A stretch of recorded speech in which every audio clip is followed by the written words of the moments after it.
Hi everyone, welcome back. If you are new, please consider subscribing. My name is Yari and I make educational videos for beauty professionals in training and for anyone who likes to continue learning. In today's video, we are doing a deep dive into understanding physiology and histology of the skin, its functions, and more.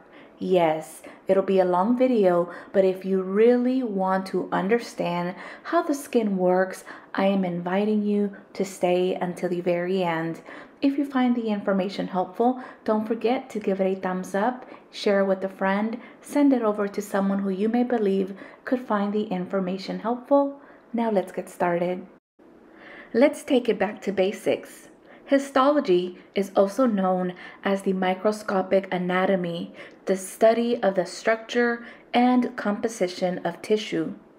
Skin physiology and histology involves the study of the structure and composition of the skin tissue. Estheticians must commit to being lifelong learners. Clients value an esthetician's comprehensive understanding of the skin in general. Committing to becoming a skin expert means you develop an understanding of your client's unique skin characteristics and responses. Describe the attributes of healthy skin. Skin, or the integumentary system, is the largest organ in the body. It is a strong barrier designed to protect us from the outside elements. Skin layers, nerves, cellular functions, hair follicles, and glands all work together to regulate and protect the body. Hormones, growth factors, and other biochemicals control the skin's intricate functions. The basic material and building blocks of our bodies, tissues, are proteins. Amino acids are the building blocks of proteins. Amino acids form peptides, and peptides form proteins. Proteins have many roles in maintaining skin health. Appendages of the skin include hair, nails, sweat glands, and oil glands. Healthy skin is slightly moist, soft, smooth, and somewhat acidic. Distinguish the 6 primary functions of the skin. The skin is similar to a multifunction tool. It acts as a shield for the body. It is waterproof and an insulator that protects the body against extreme heat, cold, and damaging UV rays. Skin is a barrier that protects against harmful chemicals and bacteria, preventing infection. Skin plays an important role in bone health and producing vitamin D. The 6 primary functions of the skin are sensation, protection, heat regulation, excretion, secretion, and absorption. Sensation. Touch is one of the first senses to develop. Nerve fibers in the skin sense when we are touched. Depending on the type of stimulation, sensations felt on our skin causes us to feel, react, or move. Different nerve sensors help us detect different sensations and perceive changes in our environment, such as heat, cold, touch, pain, and pressure. Nerve sensors send messages to the brain, and motor nerves send messages back to relay to the body how to respond. The sensation of heat will cause us to pull away from a hot stove burner. A massage sends messages to the brain through nerve stimulation and lowers stress in the body as well as promote circulation. Sensory nerve fibers are the most abundant in the fingertips and are designed to be one of the most sensitive parts of the body. Protection. The skin is thin, yet very strong, protective barrier to outside elements and microorganisms. It has many defense mechanisms to protect the body from injury and invasion. Sebum, which is oil, on the epidermis gives protection from external factors such as invasion of certain bacteria. The acid mantle is a protective barrier made up of sebum, lipids, sweat, and water. These components form a hydrolipidic film to protect the skin from drying out and from exposure to external factors that could damage it. Hydro means water. Lipidic means oil. A hydrolipidic film provides an oil-water balance on the skin surface. The acid mantle has an average pH of 5.5. The balanced pH of the skin is important to protect the body from pathogens and to regulate enzymatic functions. The acid mantle is part of the skin's natural barrier function. The barrier function is the skin's mechanism that protects us from irritation and intercellular transepidermal water loss, also known as TEWL, the water loss caused by evaporation on the skin surface. Lipids are substances that contribute to the barrier function of the epidermis. Lipids are protective oils and are part of the intercellular matrix between epidermal cells. Damage to the barrier layer is the cause of many skin problems, including sensitivities and dehydration. Melanocytes are the cells that produce pigment and protect our bodies from harmful ionizing UV rays. Melanocytes produce pigment granules called melanosomes.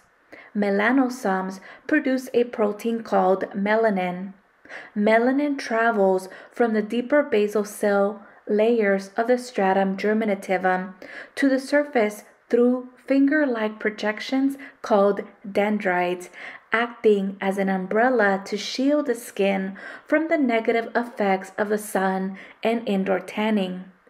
UV rays can damage the DNA in melanocytes and cause skin cancer. The skin's most amazing feature is the ability to heal itself. Skin can repair itself when injured, protecting the body from infection and damage from injury. Through a hyperproduction of cells and blood clotting, injured skin can restore itself to its normal thickness. Hormones such as the epidermal growth factor stimulate cells to reproduce and heal. Proteins and peptides triggers fibroblast and cells to rejuvenate. Skin cells are activated to quickly repair the skin. Heat regulation. The body's average internal thermostat is set at 98.6 degrees Fahrenheit.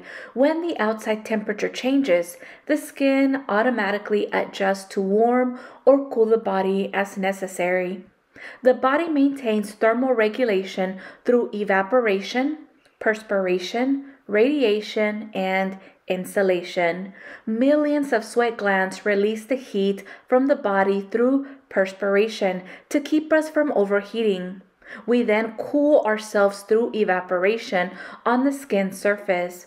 Blood flow and blood vessel dilation also assist in cooling the body. We protect ourselves from the cold by constriction of the blood vessels and decreased blood flow. Additionally, the body's fat layers help to insulate and warm the body.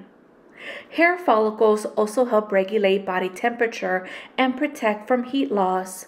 When we are cold, the erector pili muscle attached to the hair follicles contract and cause goosebumps.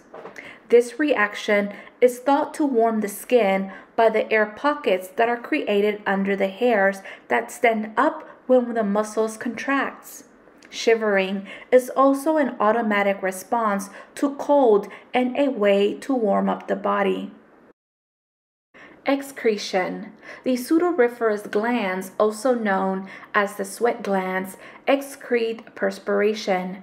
Many people believe that sweat detoxifies the body, but less than 1% of the body's detoxification comes from perspiration.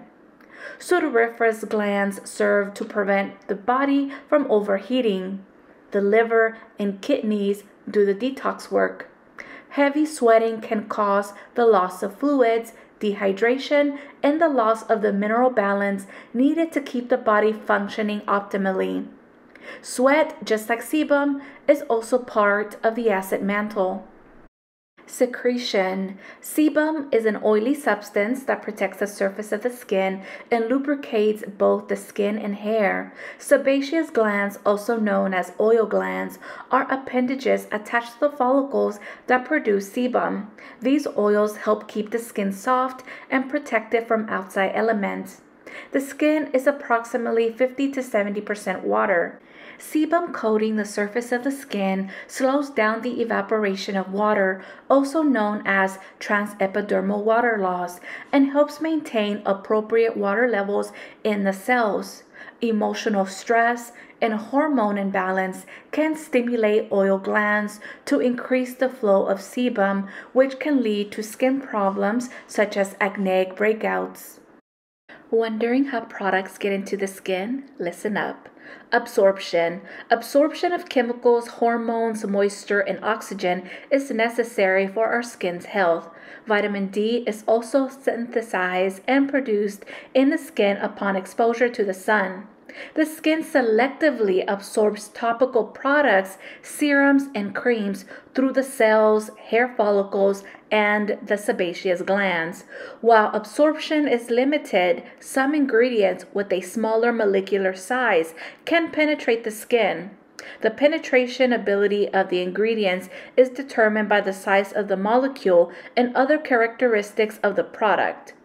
Lipid-soluble products penetrate better. The routes of penetration are through the follicle walls, sebaceous glands, intercellular or transcellular. Small molecules with permeable cell walls can penetrate the cells. Larger cells with non-permeable cell walls can be temporarily absorbed by the glands in the skin and can travel through the intercellular spaces. Next up, explain the functions of each layer of the skin from the deepest to the surface. So remember, we are going to work ourselves from the very, very bottom to the top. The skin is composed of three main components. The first one is the hypodermis, or what's also called the subcutaneous layer. The second would be the dermis, and the third, the epidermis. Subcutaneous tissue. The subcutaneous layer, also known as the hypodermis or the superficial fascia, is composed of loose connective tissues or subcutaneous tissue, also known as adipose tissue. This layer is 80% fat. This tissue creates a protective cushion that gives contour and smoothness to the body. And it is also a source of energy for the body. Vessels, nerve fibers, adipose cells, and fibroblasts are all just some of the components of the hypodermis. This layer decreases and thins with age. The dermis. The dermis is also called the derma, corium cutis, or true skin. It is the supportive layer of connective tissues above the hypodermis. The dermis, which is about 25 times thicker than the epidermis, consists of two layers, the reticular layer below and the papillary layer above. The dermis primarily comprises of connective tissues made up of collagen, protein, and elastin fibers. The dermis supplies the skin with oxygen and nutrients through a network of blood vessels and lymphatic channels. The reticular layer. The reticular layer, the denser and deeper layer of the dermis, is comprised mainly of collagen and elastin. Damage to these elastin fibers as they break down is actually the primary cause of sagging, wrinkles, and intrinsic aging. Loss of elasticity in the skin. Stretch marks are caused by damaged elastin fibers. Collagen and elastin are broken down by ultraviolet UV damage, smoking, and environmental influences such as air pollution. The papillary layer. The papillary layer connects the dermis to the epidermis. The dermal papillae are membranes of ridges and grooves that attach to the epidermis. Attached to the dermal papillae are either looped capillaries that nourish the epidermis or tactile corpuscles, the nerve endings sensitive to touch and pressure. Note that the papillae in the hair follicles are called hair papillae and are the small cone-shaped structures at the bottom of the hair follicles. The blood supplies nourishment within the skin through capillaries. The papillary layer comprises 10 to 20% of the dermis. Collagen and elastin are loose and are more widely spread here than in the reticular layer. Collagen is the protein substance of complex fibers that gives the skin its strength, and it is necessary for wound healing. Produced by fibroblasts, collagen makes up 70% of the dermis. Fibroblast cells produce proteins and aid in the production of collagen and elastin.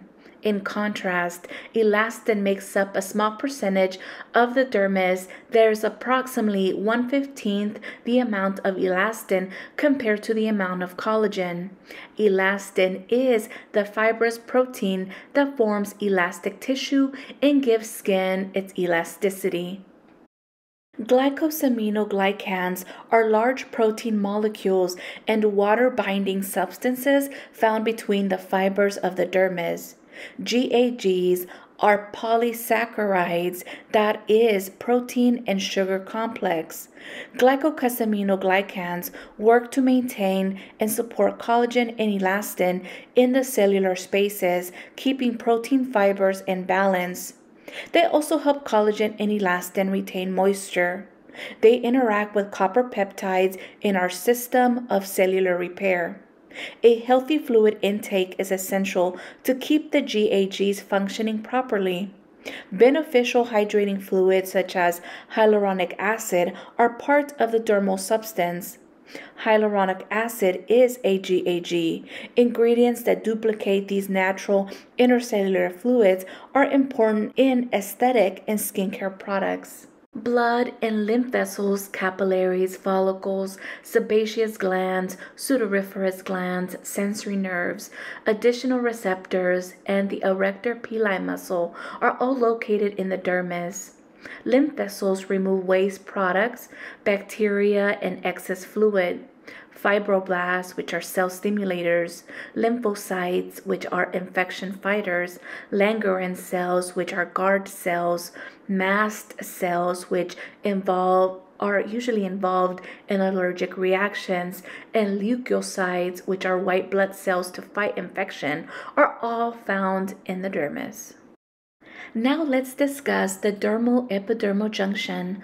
The dermal-epidermal junction connects the dermis to the epidermis. This junction consists of layers of connective collagen tissue with many small pockets and holes. Collagen fibrils from the dermis are embedded into these layers to provide strength and adhesion. Keratin filaments on the epidermis side also ensure strength and adhesion to the junction.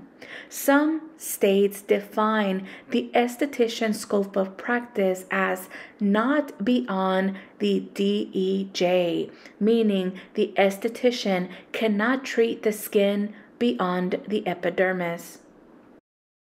Alright, you guys, so we have discussed the subcutaneous tissue, we have discussed the reticular layer, the papillary layer, the dermis, the dermal-epidermal junction, and we are now going to discuss the epidermis, which is composed of 5 layers. So listen up. The epidermis is the outermost layer of the skin. This is the epithelial tissue that covers our body. It is a thin protective covering with many nerve endings. The epidermis is composed of the 5 layers called strata. So we're starting with the first one. Again, remember, we are working from the bottom up. So the first one we have stratum germinativum. The stratum germinativum, or the growth layer, it is the bottom layer, also known as the basal cell layer. So a lot of times you will hear or see it being called the basal layer, and it is also referring to the stratum germinativum. They're using the terms interchangeably. So what happens here, new skin cells are developed in this layer, and it also contains keratinocyte stem cells, which produce the protein keratin. Keratin helps form hair, nails, and your skin's outer layer. It also contains melanocytes, which are responsible for producing melanin. We're going to discuss more on melanin later in the video, which provide the pigment of our epidermis. Next one, stratum spinosum, also known as the spiny cell layer. This layer is mostly consists of keratinocytes. They are held together by sticky proteins called desmosomes. The stratum spinosum helps make your skin flexible and strong. Next, stratum granulosum, the grainy cells. Keratinocytes have granules within them, and in this layer, they're visible under a microscope. Next, stratum lucidum, or the clear cells, present only where the skin is thick on the soles of the feet and the palms of our hands. And lastly, the stratum corneum, the horny cells. This is the layer of the epidermis that you see. In the stratum corneum, keratinocytes become corneocytes. Corneocytes are strong, dead keratinocytes, and they protect you from harm, including abrasions, light, heat, and pathogens. This layer also consists of fats that keep water from easily entering or leaving your body. The corneocytes eventually shed as new keratinocyte cells develop in the basal layer and move up through the other layers of the skin. Let's keep the conversation about keratinocytes going. Keratinocytes, composed of keratin, comprise 95% of the epidermis. These cells contain both proteins and lipids. Surrounding the cells in the epidermis are lipids, which protect the cells from water loss and also dehydration. Keratin is a fibrous protein that provides resiliency and protection. Keratin is found in all layers of the epidermis. Hard keratin is the protein found in hair and nails. Keratinocytes have many different functions and go through changes as they move up through the layers to the top layer of the stratum corneum. Stem cells are the mother cells that divide in the basal layer, forming new daughter cells. These daughter cells move up through the layers before becoming hardened corneocytes of the stratum corneum. The stratum germinativum. The stratum germinativum, also known as the basal cell layer, is located above the dermis, and it is composed of a single layer of basal cells laying on a basement membrane. In this active layer, stem cells undergo continuous cell division, also known as mitosis, to replenish the skin cells that are regularly shed from the surface. Mother cells divide to form two daughter cells. Some stem cells and daughter cells always remain undifferentiated and keep dividing for constant self-renewal over a lifetime. These either remain stem cells or are programmed to become something else, such as a keratinocyte. In the body, some daughter cells go on to becoming skin cells, Other cells become glands, follicles, tissues, or organs.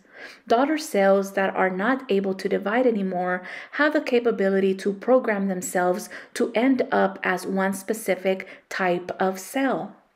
Cells in the basal layer produce the necessary lipids that form cell membranes and hold the cells together. Merkel cells, which are sensory cells, are touch receptors, also located in the basal layer. The stratum germinativum also contains melanocytes, which are cells that produce pigment granules in the basal layer. About 5 to 10% of the basal cells are melanocytes, the pigment-carrying granules called melanosomes, then produce a complex protein, melanin, which determine skin, eye, and hair color. The stratum spinosum. The stratum spinosum, also known as the spiny layer, it is above the stratum germinativum. Cells continue to divide and change shape here, and enzymes are creating lipids and proteins. Cells' appendages, which resemble prickly spines, become desmosomes, the intercellular structures that assist in strengthening and holding cells together.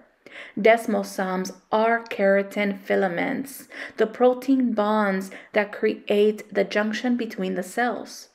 These strengthen the epidermis and assist in intercellular communication. Also found here are the Langerhans immune cells, which protect the body from infections by identifying foreign materials, antigens. The immune cells help destroy these foreign invaders. Keratinocytes and melanocytes work in synergy here, forming the even placement of pigment granules. Lamellar granules are cells that contain lipids to maintain the barrier function.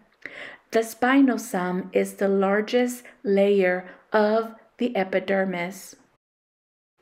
The stratum granulosum. The stratum granulosum, also known as the granular layer, is composed of cells that resemble granules and are filled with keratin. The production of keratin and intercellular lipids also take place here. In this layer, enzymes dissolve the structures, desmosomes, that holds cells together. As the cells become keratinized, they move to the surface and replace the cells shed from the stratum corneum. Natural moisturizing substances such as triglycerides, ceramides, waxes, fatty acids, and other intercellular lipids are made here and are excreted from cells to form components of the skin's waterproofing barrier function of the top layer. These water-soluble compounds are referred to as natural moisturizing factors, NMF, and hydrate lipid layers surrounding cells, absorb water, and prevent water loss. The stratum lucidum. The stratum lucidum is a thin, clear layer of dead skin cells under the stratum corneum. It is a translucent layer made up of small cells that let light pass through. This layer is thicker on the palms of the hands and soles of the feet. Keratinocytes in this layer contain clear keratin. The cells here release lipids, forming bilayer of oil and water. The thicker skin on the palms and soles is composed of epidermal ridges that provide a barrier grip while walking and using our hands. This layer also forms our unique fingerprints and footprints. The stratum corneum. The stratum corneum, also known as the horny layer, it is the top outermost layer of the epidermis. The estheticians work extensively with this layer. The stratum corneum is very thin, yet it is waterproof and permeable, regenerates itself, detoxifies the body, and responds to stimuli. Keratinocytes on the surface have hardened into corneocytes, the waterproof protective cell. These dead protein cells have dried out and lack nuclei. This layer is referred to as the horny layer because of these scale-like cells. Keratinocytes are constantly shedding from the skin in a process called desquamation. These cells are replaced by new cells coming to the surface from the lower stratums. This process of desquamation and replacement is known as cell turnover. The average adult cell turnover rate is every 28 days, depending on a person's age, lifestyle, and health. The cell turnover rate slows down with age. Average cell turnover when you are a baby is 14 days. In your teens, your cells are replaced every 3 to 4 weeks. By the time you are over 50, your cell turnover has slowed down to 42 to 84 days. Understanding the process of cell turnover will help you make better decisions about how to treat aging skin. Cells and oil combine to form a protective barrier layer on the stratum corneum. Lamellar granules are secreted from keratinocytes, resulting in the formation of an impermeable lipid-containing membrane that serves as a water barrier, and it requires for correct skin barrier function. These bodies release components that are required for skin shedding, desquamation, in the stratum corneum. This is the acid mantle. Stratum corneum cells are surrounded by bilayers of oil and water. Lipids of the cell membrane, such as phospholipids and essential fatty acids, determine the health of this protective barrier. In general, the stratum corneum has 15 to 20 layers of cells.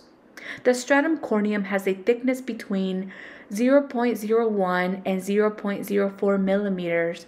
The keratinocytes on the surface of the skin are also called squamous, meaning flat, scaly, keratinized cells. There are different terms used to describe the same cells, so it is helpful to remember these surface cells are both flat and hardened, squamous and cornified. Skin color: melanin, melanocytes, and melanosomes. Melanin is the pigment that protects us from the sun. Every person has the same number of melanocytes or pigment-producing cells. Both internal and external factors affect melanin activation and production. Differences in genetic skin color are due to the amount of melanin activated in the skin and the way it is distributed. Individuals with darker skin and melanin have more activity in the melanocytes. This is an example of an internal factor. An external factor influencing melanin production is sun exposure. Melanin production is stimulated by exposure to sunlight and protects the cells below by absorbing the blocking UV radiation. Melanocyte cells make melanosome spheres, which are transferred to keratinocytes. Melanosomes carry the pigment granules that provide the skin color. One melanocyte will deposit pigment, carrying melanosomes into about 30 keratinocytes throughout its dendrites. Dendrites are the arms or cellular projections that branch out to interact with other cells in the extracellular matrix between cells. This process is how pigment darkening occurs. Tyrosinase is the enzyme that stimulates melanocytes and produces melanin. It is estimated that there are over 1,000 melanocytes per square millimeter of skin. The body produces two types of melanin: pheomelanin, which is red to yellow in color, and eumelanin, which is dark brown to black. People with light color skin mostly produce pheomelanin, while those with dark color skin mostly produce eumelanin. Individuals with fair skin have approximately 20 melanosomes per keratinocytes, and people with dark skin have about 200 melanosomes per keratinocyte. Products that suppress melanin production by interrupting biochemical process is referred to as brightening agents. Some are called tyrosinase inhibitors. These products are designed to reduce hyperpigmentation. Identify a hair follicle as an appendage of the skin. Hair is an appendage of the skin. It is a slender, thread-like outgrowth of the skin and scalp. An esthetician needs to understand this appendage in order to perform treatments such as body waxing, sugaring, and brow shaping. Much of the hair on the body is invisible to the naked eye. Heavier concentration of hair are on the head, under the arms, around the genitals, and on the arms and legs. Due to hormonal influences, there are different male and female hair growth patterns. Genetics influence the distribution of each person's hair, along with its thickness, quality, color, rate of growth, and whether it is curly or straight. There are two types of keratin. Alpha A keratin is softer. Beta B keratin is harder. Hair contains 90% hard B keratin. It has lower moisture and fat content than soft A keratin does and is a particularly tough, elastic material. Keratin forms continuous sheets, for example, fingernails, or long, endless, fibrous hair. Hard keratin does not normally break off or flake away. It remains in a continuous structure. Hair also contains melanin, which determines hair color. Identify nails as an appendage of the skin. The nail, an appendage of the skin, is a hard translucent plate that protects the fingers and toes. The nail is composed of hard keratin. Onyx is the technical term for the nail. The hard or horny nail plate contains no nerves or blood vessels. Fingernails grow faster than toenails and grow faster over the summer than over the winter, lengthen about 1/10 of an inch to 1/8 of an inch per month, which means that it takes a fingernail about 4 to 6 months to fully grow out. An esthetician may work in a state where performing nail services is part of the scope of practice. Additionally, some symptoms of diseases and disorders that influence the skin are evident on the nails. A person with a circulatory disorder may have cyanotic nails. For example, cyanosis is when a person has a purple or bluish tone under their fingernails. Describe the functions of the two types of nerves. Nerves are cord-like bundles of fibers made up of neurons through which sensory stimuli and motor impulses pass between the brain and other parts of the central nervous system and the eyes, glands, muscles, and other parts of the body. Nerves form a network of pathways for conducting information throughout the body. There are two types of nerves: motor and sensory. Motor or efferent nerve fibers convey impulses from the brain or spinal cord to the muscles or glands. These nerve fibers stimulate muscles such as the erector pili muscle attached to the hair follicles. Erector pili muscles cause goosebumps. When you are cold or frightened, secretory nerve fibers are motor nerves attached to sweat and oil glands. They regulate excretion from the sweat glands and control sebum output to the surface of the skin. Sensory or efferent nerve fibers send messages to the central nervous system and brain to react to heat, cold, pain, pressure, and touch. Explain what is produced by the two types of glands of the skin. The dermis of the skin contains two types of glands, each producing different substances. The sebaceous glands secrete oil, while the sudoriferous glands excrete sweat. The sebaceous oil glands. Sebaceous glands are connected to hair follicles and produce oil, which protect the surface of the skin. Glandular sacs open into the follicles through ducts. If the ducts become clogged, open or closed comedones, which are blackheads or whiteheads, are formed. The oily secretion lubricate both the skin and hair. Sebaceous glands are larger on the face and scalp than the rest of the body. The sudoriferous sweat glands. Sudoriferous glands help to regulate body temperature and eliminate minute amounts of waste product by excreting sweat. They have a coiled base in duct opening at the surface, known as pores. Fluids and minerals are eliminated daily through these pores.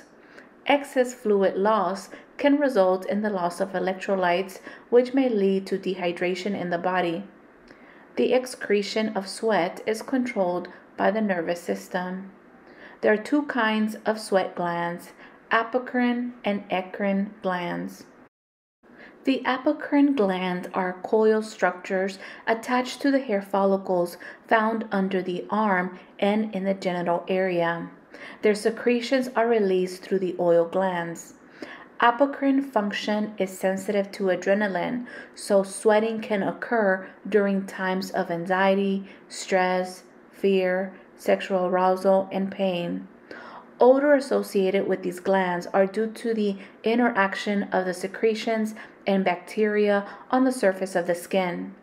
According to some medical authorities, apocrine glands are not true sweat glands because their openings connect to oil glands instead of pore openings directly on the skin surface. The eccrine gland are found all over the body, but are primarily on the forehead, palms of the hands, and soles of the feet. They have a duct and pore through which secretions are released on the skin surface. These glands are not connected to hair follicles. Eccrine glands are more active when the body is subjected to physical activity and high temperatures. Eccrine glands, sweat does not typically produce an offensive odor. Distinguish the factors influencing skin health. In order to survive, cells need these important elements: nourishment, protection, and the ability to function properly through respiration, circulation, elimination of waste, and continual replacement for proliferation. Skin health and aging of the skin are both influenced by many different factors, including heredity, sun exposure, the environment, health habits, nutrition, and general lifestyle. The immune system and the skin. Our immune system is a complex defense mechanism that protects the body from foreign substances. The immune system is activated when antigens are identified. Antibodies and molecules form to fight and neutralize bacteria, viruses, and antigens. Langerhans cells, T cells, and leukocyte cells are part of the immune system. Another part of the immune system involves leukocytes and white blood cells that have enzymes to digest and kill bacteria and parasites. These white blood cells also respond to allergies. A T cell is a type of lymphocyte. T cells play an important role in the immune system by attacking viruses, infected cells, foreign cells, and cancer cells. T cells get their name from the thymus gland where they mature.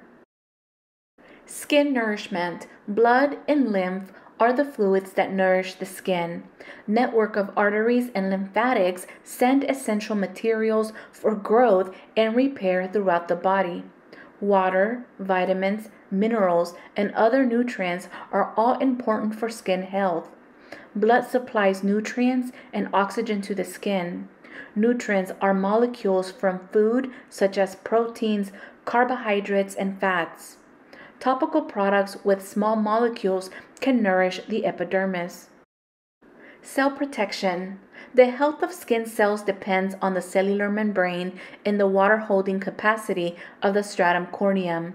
Phospholipids, glycolipids, cholesterol, triglycerides, squalane, and waxes are all different types of lipids found in the stratum corneum and cell membrane. Intercellular lipids and proteins surround cells and provide protection, hydration, and nourishment to the cells. Ceramides are a group of waxy lipid molecules such as glycolipids that are important to barrier function and water holding capacity. Lipids are reduced if the skin is dry, damaged, or mature. Topical products containing peptides, hyaluronic acid, ceramides, and other lipids benefit the skin that is damaged from both intrinsic and extrinsic aging. These products expedite the regenerative process of the body and promote healing. Exfoliation removes and depletes lipids, so topical products reapplication is necessary to balance what was lost in exfoliation. Cell recovery depends on water to function properly, so drinking water and keeping the skin hydrated is essential to keeping the cells healthy. Sun damage. The sun and ultraviolet UV electromagnetic radiation have the greatest impact on how our skin ages. According to the U.S. Department of Health and Human Services, ultraviolet radiation is a proven carcinogen. UV exposure alters DNA and can cause skin cancer. Approximately 80 to 85% of our aging is caused by sun exposure. As we age, the collagen and elastin fibers of the skin naturally weaken. This weakening is accelerated when the skin is frequently exposed to ultraviolet radiation. UV reaches the skin in 3 different forms: UVA, UVB, and UVC. Each of the UV forms affects the skin at different levels. Cell damage is cumulative, and photo damage from the sun causes photoaging. Pigment dysfunction, wrinkles, sagging, collagen and elastin breakdown, and skin cancer result from exposure to UV radiation. UVA radiation, also known as the aging ray. Again, UVA radiation is also known as the aging ray, contributes up to 95% of the sun's UVR that reaches the Earth's surface. The longer wavelength of UVA penetrates deeper into the skin and causes genetic damage and cell death. UVA weakens the skin's collagen and elastin fibers, causing wrinkling and sagging in the tissues. UVA can also penetrate glass and clouds.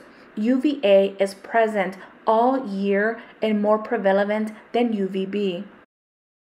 UVB radiation, also known as the burning rays, causes burning of the skin as well as tanning, aging, and cancer. UVB wavelength range between 290 and 320 nanometers.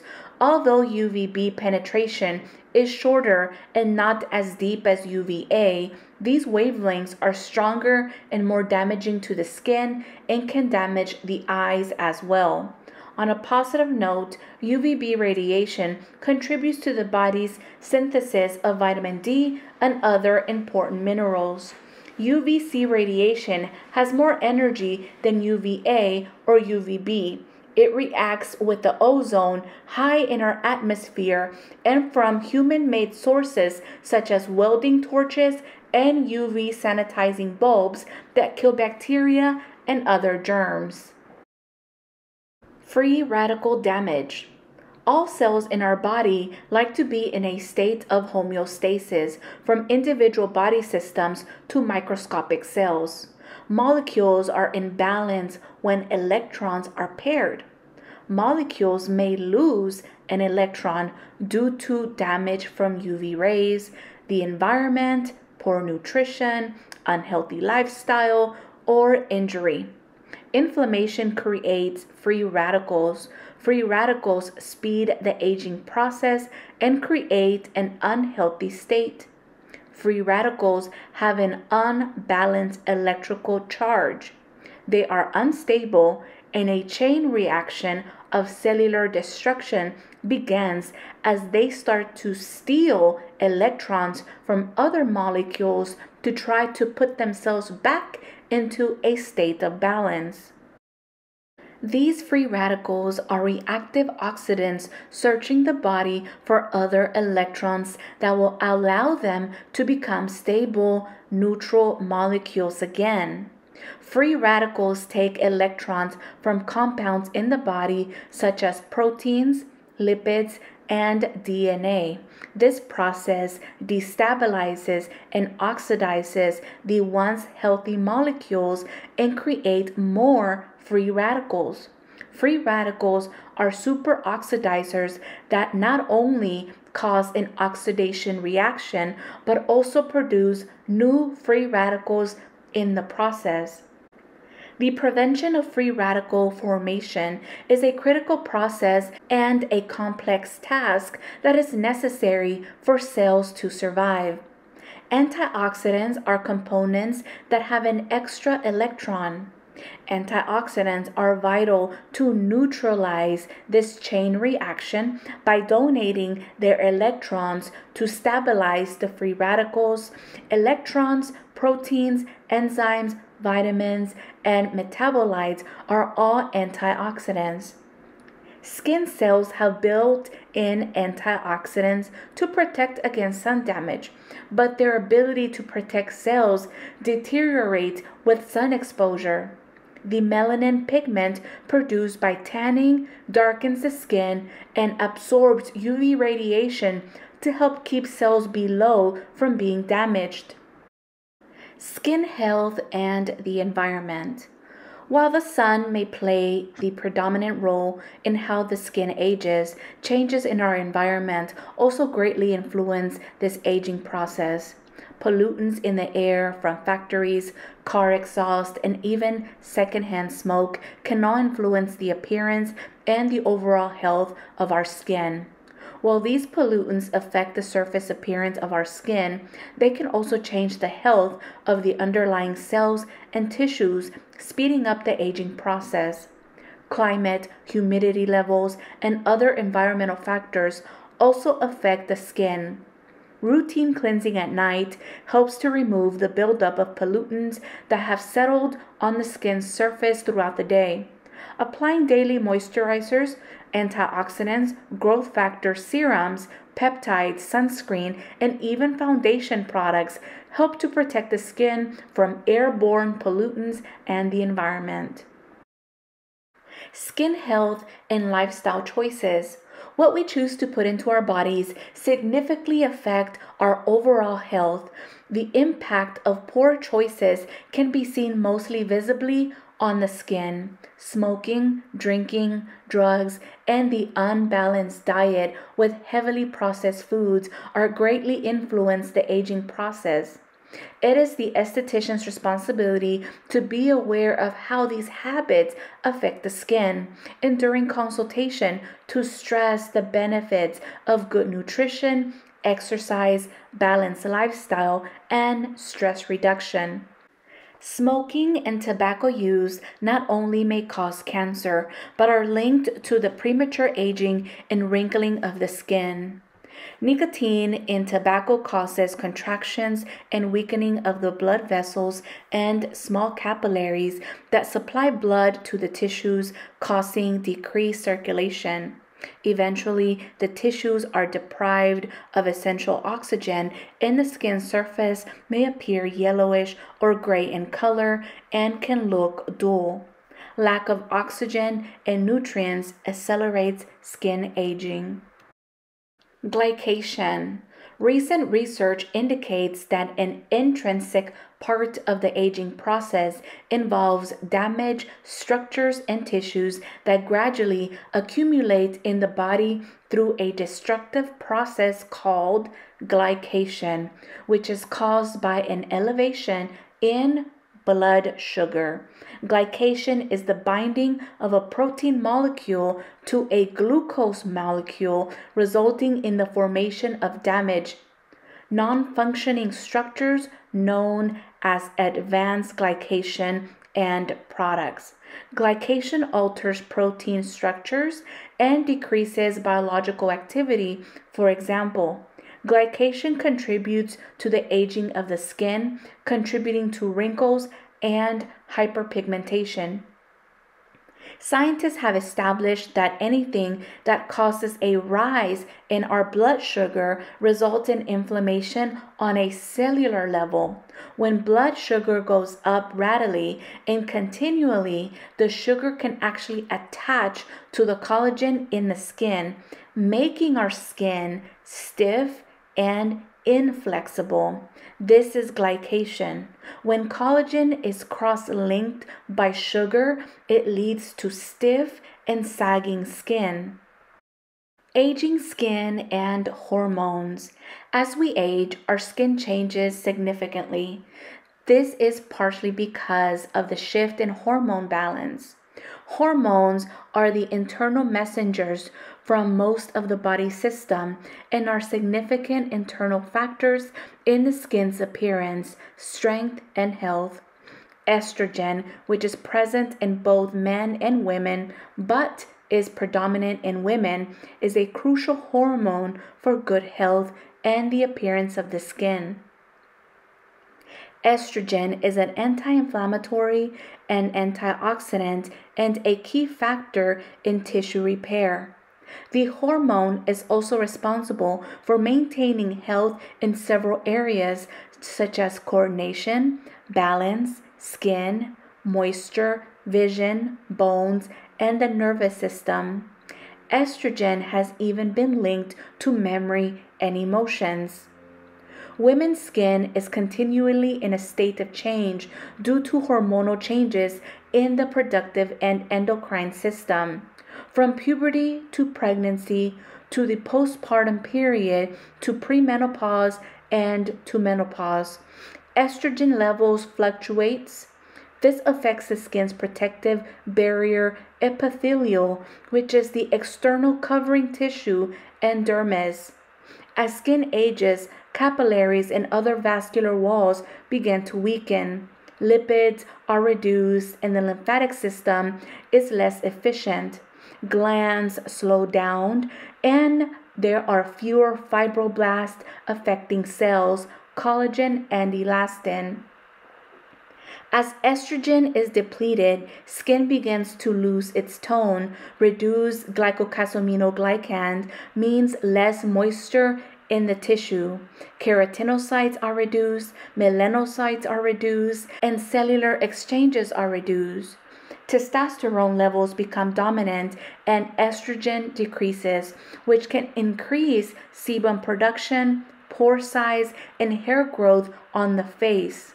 This helps explain why mature women may experience adult onset acne or facial hair growth. Microcirculation. Microcirculation is the circulation of blood from the heart to the arterioles, small arteries, to capillaries, to venules, which are small veins, and then back to the heart. Hormonal changes are one cause of the microcirculation problems common in mature skin. One such problem is Kupffer-Rose skin or telangiectasia, the dilation of the capillary walls. Other causes of vasodilation are hereditary, digestive problems, alcohol, smoking, sun damage, harsh cosmetics, trauma, pregnancy, excess localized heat, topical corticosteroids, inflammation, heat and cold fluctuations. Rosacea is a chronic vascular disorder characterized by varying degrees of the skin, redness, and congestion of the skin. Acneic rosacea includes papules and pustules. In some cases, rosacea may be caused by a parasitic microorganism. Hormone replacement therapy. Hormone replacement therapy is often suggested to balance estrogen for women experiencing menopause. However, some HRT may be linked to breast cancer. These therapies may be derived from animal source estrogens or plant source estrogens. Estrogens from plants are called phytoestrogens. They are about 200 to 400 times weaker than animal estrogens. Choosing an HRT program should be done with the help of a medical professional. It is not within the scope of practice of an esthetician to make any recommendations. In addition to hormone balancing, sustaining good nutrition, the use of a good skincare products and treatments, exercise, and a positive outlook can help keep skin looking radiant at any age. Remember that. All right, you guys. Yes.